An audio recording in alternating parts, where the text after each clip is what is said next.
Well, good morning, everyone. And once again, welcome to another live here this morning, and hope you're having a good start to your day. And I'll wait for a few. Good morning, Kim. How are you? And good to have you on. And Andrea and Debbie, good morning. Mike from Wawa. And Armachi, Pat, good morning. Zien, bonjour. Rosa, good to have you on this morning. Anita, Johanna, Marin, Jeanette. Okay, good guys. Okay, good to have you on. Norma, Anita, Roland. And as usual, I'll go on afterwards and say hi to everybody. Katharina, Beth, and Joe, and Al, good morning to you. Susan, Jerry from Nouveau Brunswick.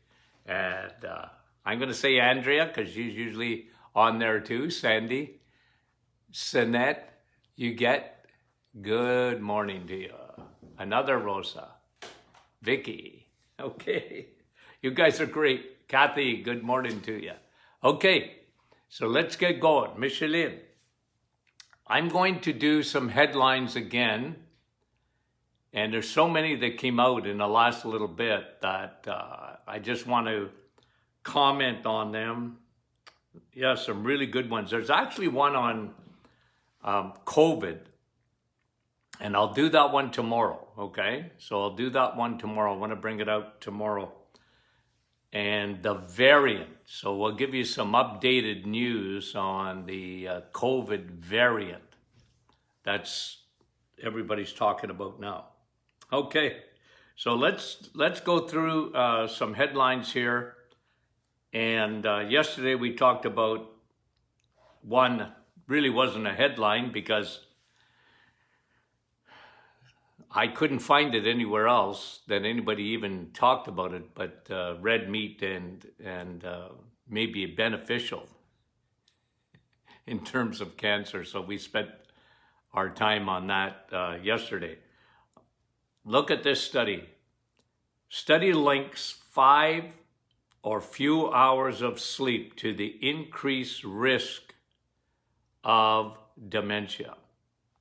2 studies I want to talk about. One about sleep and the other about food and dementia, okay? So brand new study links 5 hours or less of sleep. Now, 70%, just about, when you look at a modern day phenomenon, I mean, in terms of its numbers, you have to look at the problem with sleep. I'm not saying, of course, as long as man has been on the planet, there's been some sleepless nights. But to have like an epidemic, and I don't think I'm using that word lightly because in North America, it's somewhere around 70%. They just struggle to have any kind of sleep or a consistent sleep.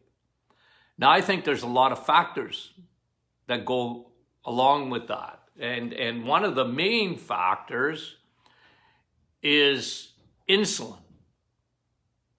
The other one is cortisol, the stress hormone. But let me tell you why insulin is a factor in sleep. Because remember, I've done some teaching on sleep apnea, okay? And go back into the 70s and sleep apnea. Never even heard of it. Does that mean it didn't exist? I don't know, but I sure didn't study it. And I wish I had made an investment in, wouldn't it be nice to be a prophet? You kind of figure out, like I was reading an article this morning on Bitcoin. I didn't even know what that is. And apparently it's worth about 50,000 US. Bitcoin. What? You know, I remember people talking about it. It's a form of currency, but I'm an old goat. What do I know about Bitcoin? But I wish I would have invested in it. Like, it's just skyrocketed how much a Bitcoin is worth. And but can you imagine if you would have made some investments in companies that make sleep apnea machines that were non-existent? I mean, what, 20 years ago? And today, it's incredible. You have sleep clinics all over the place where they bring you in for the night and they analyze your sleep. It's just part of the fabric of society today. But remember what the big cause of sleep apnea is? It's a fat tongue. And that's not because you're talking too much. It's because your tongue actually becomes obese. Maybe when the rest of you is not obese, but your tongue becomes obese. And that has a big effect. So guys, and I've just used this argument, like it's not, bringing oxygen to your brain. I mean, that is a Band-Aid. What caused the lack of oxygen to the brain? It's insulin. Remember what I've said all along. Insulin's a growth hormone. And who knew? Who knew that insulin makes your tongue grow? And when you shrink your tongue, that helps with sleep apnea. Now, there's also, one of them is food. The other one is cortisol. Cortisol is the stress hormone. And cortisol, works on a circadian rhythm, meaning that, your cortisol should be up in the morning and then gradually it comes down. And by sleep time, your cortisol is, very low, or at least it should be, and you're sleeping. But most people today, or a lot of people today, they're upside down there because their cortisol, is too high at night. They might fall asleep, but they can't stay asleep. And that is a huge, huge component of sleep problems. And what they're saying is, in this study, is that this prolonged lack of sleep, we always knew what lack of sleep did to your immune system. This has been proven, and I'm sure that I've talked about this in the past, that if a night or two of a lack of sleep really suppresses the immune system and makes you much more susceptible to a virus or a bacteria, mostly viruses. You just don't get you had a long weekend or whatever it is, you don't get as much sleep. And they've shown that to be a real effect on your immune system. But now they're showing that it has a major effect on dementia, vascular dementia. What's the connection? Well, we've written emails about this, but I'll just go over it again. When your brain is what makes up 2% of your body weight, even if they call you fathead, take it as a compliment. The more fat you have in your brain, the better your brain works. But it really only makes up about 2%. you ever seen the size of a brain? It's just not that big, but it's headquarters. The problem, or it's, I guess not really a problem, it's just the way your body works, is that when you eat, 25% of what you eat, your brain wants for energy. For energy. And when you make, it's like a manufacturing plant, guys. If it's making stuff, there's always going to be debris from that. So when your brain takes fuel, 25% of your fuel, well, there's waste because of that. Your brain creates a lot of waste, byproduct of energy. That's how your body works. Your body's smart, knows what to do with it. But what they're showing is when you are sleeping is when the body repairs the brain. We've done teaching on this. It's called glial cells. G-L-I-A-L, glial cells. Your body has its own drainage system. We didn't know that a while back. We didn't understand it. We know that you have lymphatics, right, under your armpits and your throat, your lymph nodes. That's your drainage system.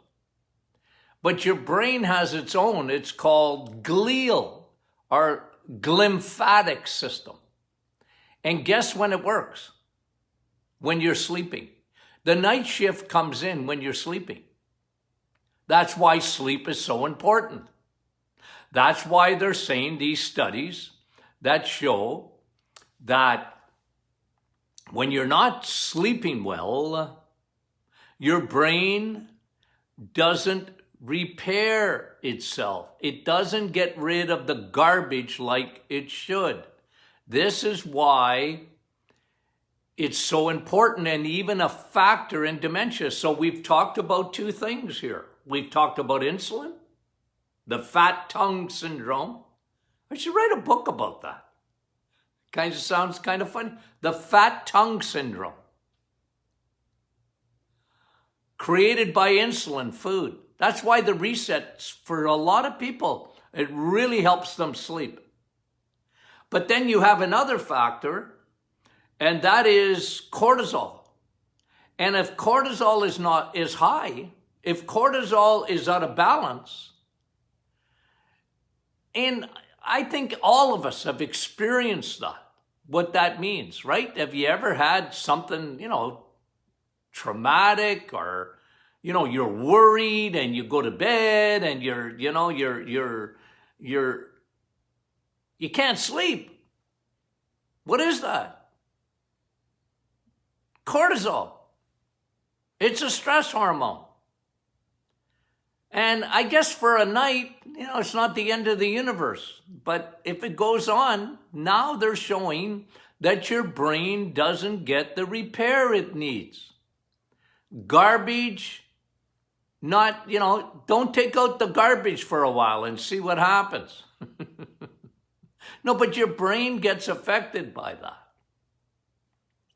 So this is really, really, really important. And this is why we emphasize everything you can to get a good night's sleep. And one of the factors too, okay, so there's one is insulin, the fatty tongue syndrome. 2, cortisol, the stress hormone. Ooh, you're stressed. You're worried, and your brain wakes up in the middle of the night, or it won't even let you get to sleep because you can't turn your brain off. You know how many thousands and thousands of times I've heard that? And ladies, just to you, who worries more? You or the guy next to you? You do. Yeah. The third factor is the amount of melatonin you make. Now remember what that is. Melatonin is a hormone that your body makes. You know, a lot of people have asked me, Doc, well, melatonin, that's a supplement. Yeah, you can take it in a supplement form, but your body makes melatonin, and it does it two ways. Teaching, pay attention. Sunlight in the day. So even in the winter, you're not going to get vitamin D in the winter if you can't expose your arms and legs. Okay? But the sun is still good for you because you're making melatonin. As the eyeballs, that's why if you can, okay? I don't put everybody together. I talk in generalities. If you can, don't put sunglasses on for 15 or 20 minutes. Think of it as, your eyeballs are getting sunlight. And as they do, your body is producing a hormone. It's called melatonin. Now, don't look directly in the sun. That's not good for you by any stretch of the imagination. But so you up your melatonin, and then remember, and teach your kids this. Pitch black. Tell them that the boogeyman doesn't exist. Pitch black. You know why? At night. And that's why blue light, guys. That's why watching television, you're on your computer, you're on your smartphone or whatever, and this is a huge factor, guys. It's a huge factor. Because that blue light, and it's well documented now, decreases your body's ability to make melatonin. So, and I'll just put a little bit of my own spin on this. Supplements of melatonin, like if it works for you, good for you. But a lot of people, I don't know, the body I think sometimes they find it to be effective, then after a while it's not effective anymore. This has just generally been my experience with this. So now we're at 3 factors. You have 1, insulin. 2, you have, which is fatty tongue, right? 2, cortisol, the stress hormone, and it's probably, I don't know if that would be the biggest factor in a loss of sleep. 3rd, melatonin. And then 4thly, vitamin D. This is proven, guys. Vitamin D from the sun, it's not just melatonin. Vitamin D, every aspect of your body, every cell in your body has an antenna looking for vitamin D. It needs vitamin D. So this is why it is so important, guys, that vitamin D, get your vitamin D levels up. It's not just for your immune system, although it does help big time. But vitamin D is a receptor. It's a hormone that your body makes. Vitamin D is a hormone. I know they call it a vitamin, but really is a hormone. And we found out what the sunlight does in terms of its melatonin. But vitamin D helps you sleep. It does. If your vitamin D levels are better, are in that optimal range, they've just shown, and it's one of the things that, I don't talk about this enough, but one of the things that vitamin D does, You know, we'll talk about it tomorrow as they go through we're going to go through the COVID variant because it's worrying people. And anyway, I'll get into the teaching tomorrow. But vitamin D, guys, vitamin D it's not just for your bones and your immune system, and it is all of that. But vitamin D is like a biomarker in your body. It reduces inflammation. Vitamin D reduces inflammation. That's why I like it. I love magnesium too for sleep. People are chronically low in vitamin D. They're chronically low in magnesium. You know what magnesium means? Relax. Whenever you look, that's how I remember magnesium from my school days. What does it do? It relaxes you. It relaxes everything, your muscles, your blood vessels. That's why it's good for, and magnesium is good to relax the brain. Helps it to put it into the sleep cycle. That's a very important mineral. A lot of people don't get enough magnesium. So you see why that teaching, when I looked at that headline and I said, man, oh man, sleep is so important. And what happens, and this is just something that I'm going to go off on the side just a little bit because I want you to follow me here. Because what happens is cortisol, when cortisol is not balanced properly and it's not allowing you to settle down over a period of time, never mind what it does up in the brain, because you're not allowed, your brain, the night shift is not allowed to come in and take that garbage out of your brain. Body's unbelievable how it's able to do it. But it has an effect on your body's ability to take that out of there, all that garbage out of there, and therefore it's a big factor. But then cortisol over a period of time leads to anxiety, where you can actually develop anxiety. And it's so much more common today, by the way. The world in which we live, and this is why, and I'll mention this tomorrow, but the unintended consequences, okay? And you know me, I've said it right from the beginning. The unintended consequences of the world focusing in just on the virus, the unintended consequences is going, and we're really seeing it already, because a lot of people in medicine has really started to comment on this, but I've been consistent right from day one, is that the coming tsunami is in the area, especially of mental health. Anxiety. This is what they're finding, 70-80% more anxiety today.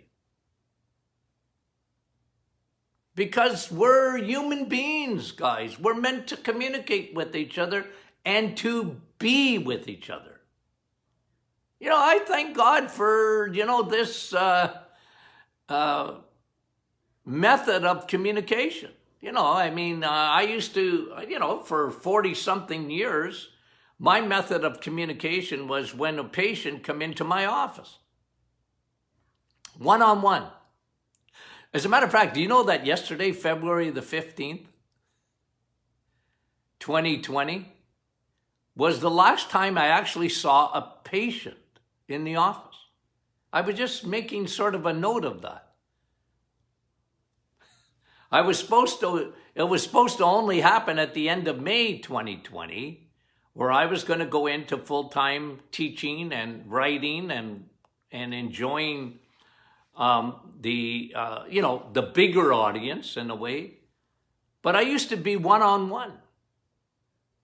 Now that communication with a doctor or whatever, don't you think that's important? It's very important, isn't it? Right? And your communication with your family and your communication with friends and just the way we operate, we're human beings. We need each other. You know, there's very few lone rangers that do well.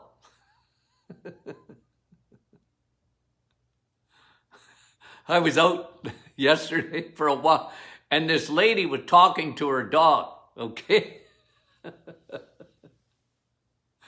And I mean, you know, like a real conversation. I said, well, okay, pets are wonderful, but they're not human beings. You and I need each other. And this is a big factor. Anyway, I don't want to get all the way down that road. I just want to say this. It's led to an enormous amount of anxiety. Real clinical anxiety.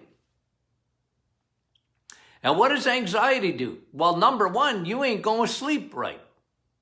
You don't sleep right, you get anxiety. You get anxiety, you don't sleep right.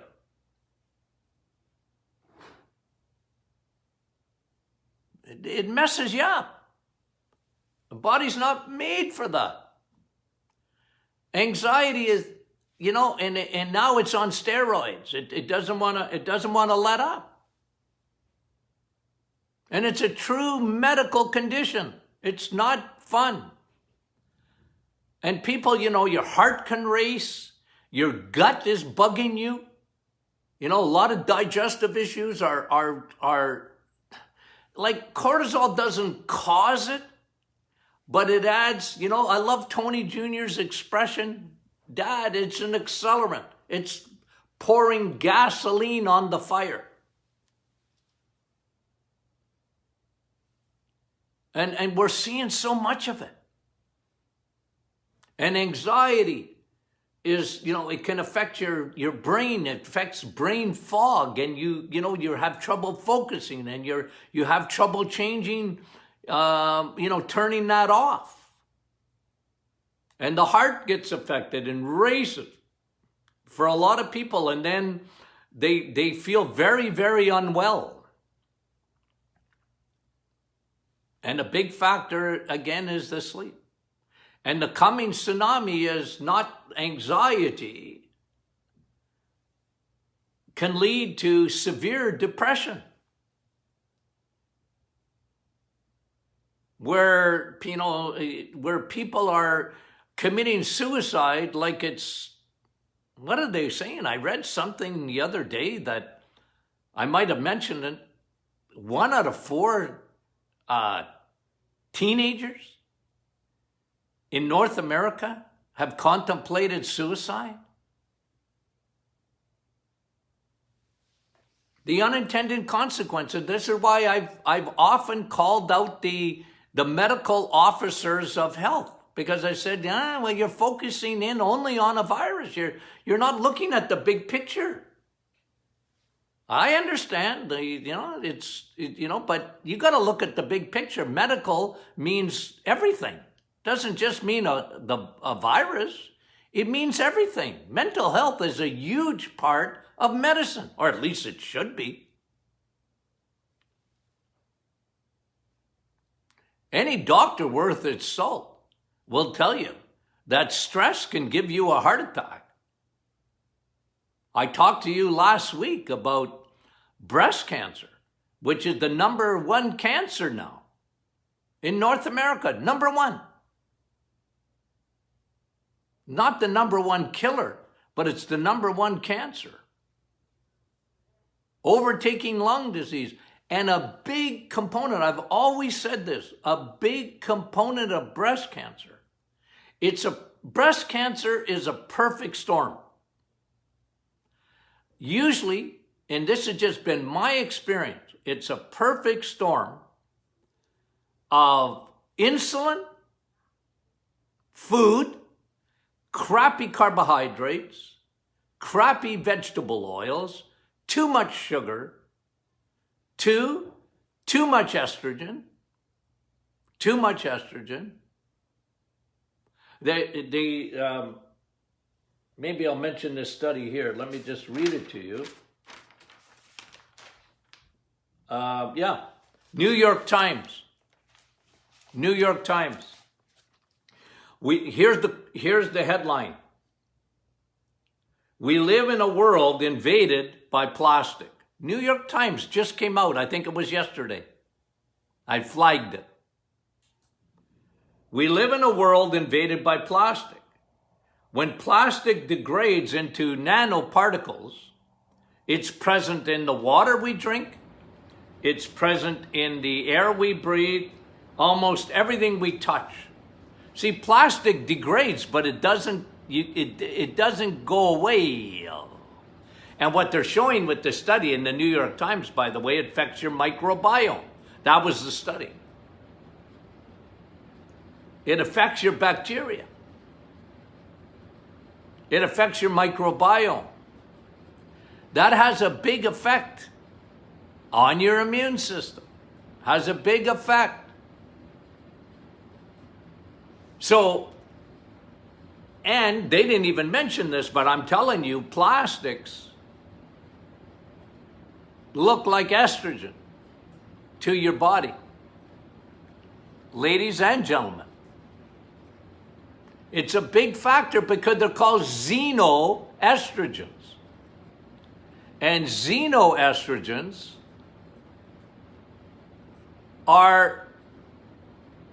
it's not estrogen per se, but your body thinks it's estrogen, so it wants it. There isn't a woman in the world that if your body sees estrogen, that it doesn't want it. And men, when your testosterone is down, guess what your body will accumulate? Estrogen. That's how you get prostate cancer. But remember, well, here's what I said. It's a combination of things. When a woman gets breast cancer, and how do I know this? Because of all the studies, but not only that, it's been my experience because I always ask the questions. So when a woman gets breast cancer, here's generally what happens. And remember now, it's the #1 cancer in North America. One, insulin. It's a growth hormone. Your breast tissue, ladies, your cells in your breast tissue are so sensitive to insulin. They have, you know how I said vitamin D? Your cells have a receptor to vitamin D? They do. But they also have a receptor for insulin. They want it. Come here, I want you. Remember Ivanka Trump saying, I want it. I want it. And your cells want it. They want insulin. And they want estrogen. And in that mix, you pour on cortisol. You pour on stress. And I've rarely ever seen an exception of it in all the years. It's a perfect storm of insulin, of estrogen, and of stress, cortisol. Some traumatic event, usually in a woman's life. Their cortisol never really goes down after that. And cortisol is a huge factor because it suppresses the immune system. When you're like this, your immune system your body's not thinking of fighting. It's thinking of fighting someone else. It's not thinking of fighting a virus or a bacteria or a cancer cell. It gets sidetracked. It's a deviation in your body's, the way your body works. It's a deviation. It gets sidetracked from, you see, you know, I talked about this yesterday. Every day, folks, you and I fight cancer. Every day. You put that in your cocombre, as we used to say in French. Put it up in the coconut up there. Every day you fight cancer. And your body's made to fight it. You want to put everything on your side. Interesting, isn't it, about sleep?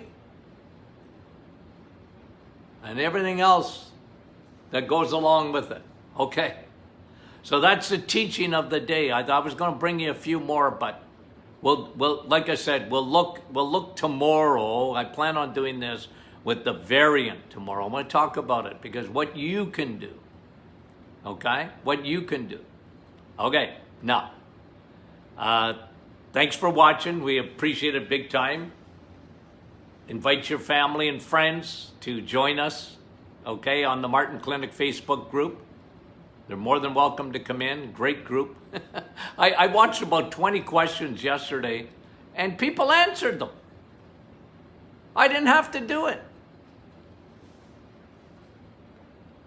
They had good answers. I said, well, I had nothing to add to that. So, such a good group. If you're going to do the reset, you want to join that group for sure. Okay? Because it's such a good supportive group. Okay, so we'll talk to you soon. We love you guys. We appreciate your faithfulness to this program and to the podcast, and we really love you guys. Talk to you soon.